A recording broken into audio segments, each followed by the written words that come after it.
Only one? Okay. Well, ladies and gentlemen, Her Excellency, our Minister of Foreign Affairs, International Cooperation and Francophonie, is ready for questions. She just finished her statement to the Security Council, and she'll take only 3 questions, not more.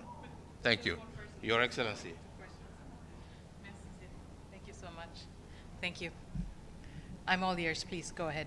Okay. The UN peacekeepers have been in Congo for 25, going on 30 years.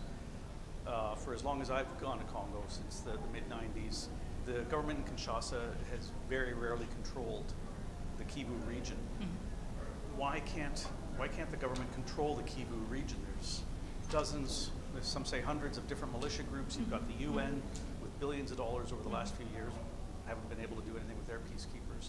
Your military, sometimes they're in, sometimes they're out. Why can't the Kinshasa government control Kivu?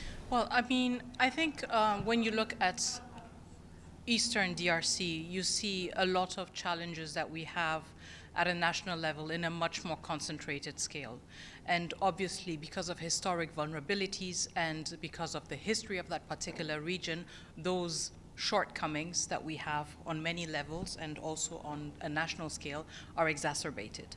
So I think this is why, in particular, the Eastern DRC is prone to instability and to challenges in terms of maintaining the state authority. Now, that in itself is a holistic question you're asking me. It would require a lot of time to explain it, but I think that it is linked to decades of not investing necessarily in the army, not equipping the army sufficiently, and investing also in its reform. These are efforts that President Tshisekedi has undertaken since taking office in 2019 and has continued to undertake. At the same time, it is unrealistic, unfortunately, especially for us, unrealistic to expect these things to change that dramatically in such a short time lapse. This is an ongoing effort, and this is an effort that we will continue, especially because, in particular in Eastern DRC, we see what these shortcomings have as repercussions. First of all, a humanitarian toll that is inaccessible and unacceptable to us, but also, as we see now, also the continued interference of neighboring states. So this is, if you want, a long-term effort that has to be maintained, that has to be sustained in order to address this shortcoming in terms of managing security in Eastern DRC, and it is something that we're strongly committed to.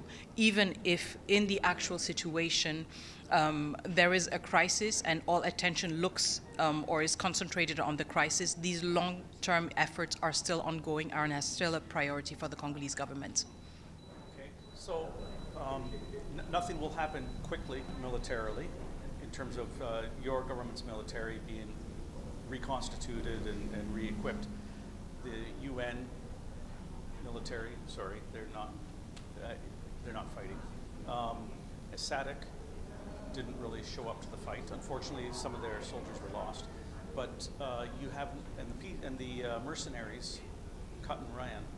What's the solution? If it can't be a political solution, because Rwanda will just stay there, the M23 will just stay there. No, I mean, the commitment to a political solution is one that is unwavering, first of all for the DRC, but also for all countries of the region, as well as for the Security Council. So I think it is an important takeaway to say that everyone is committed to a political solution.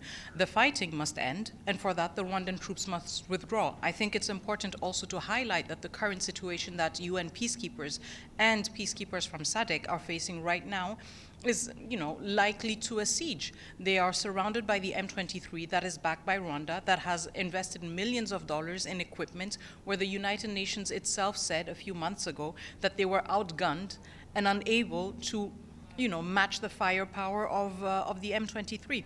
So of course there is a disequilibrium, if you want, in terms of the firepower.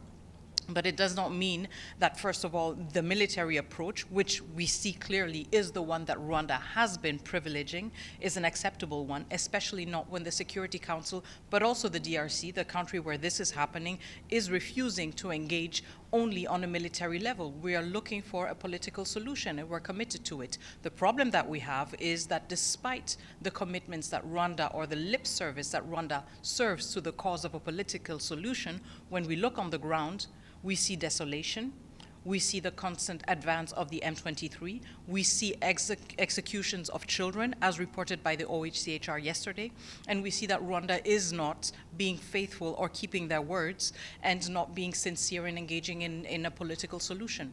So this is why we urge the Security Council and we urge the international community to draw all the necessary consequences and hold Rwanda accountable. There will be accountability down the line. You know, when we look at the ICC, when we look at the Human Rights Council that is going to send a monitoring mission or evaluation mission or fact-finding mission, there will be accountability down the line. The reason why we urge the Council to take sanctions now and to take action now is to prevent. We're not in a system where we just react and document to human rights violations.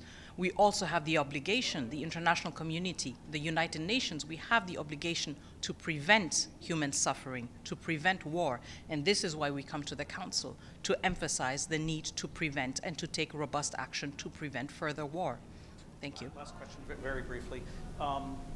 Lots of other world events going on, Sudan, Ukraine, the administration here in the US. It sucks up a lot of oxygen. Do you feel that DR Congo will be left behind? We will never allow a country to be left behind. This is why I, as Minister of Foreign Affairs, come here to the Security Council to represent our country and to defend it. This is why we have a strong permanent mission here, also engaging in a robust manner with all member states of the Security Council and beyond, because we cannot afford to let our country be forgotten. Not just because it is our country, but because we believe in multilateralism and we believe in the equality of all member states. Thank you. Thank you very much.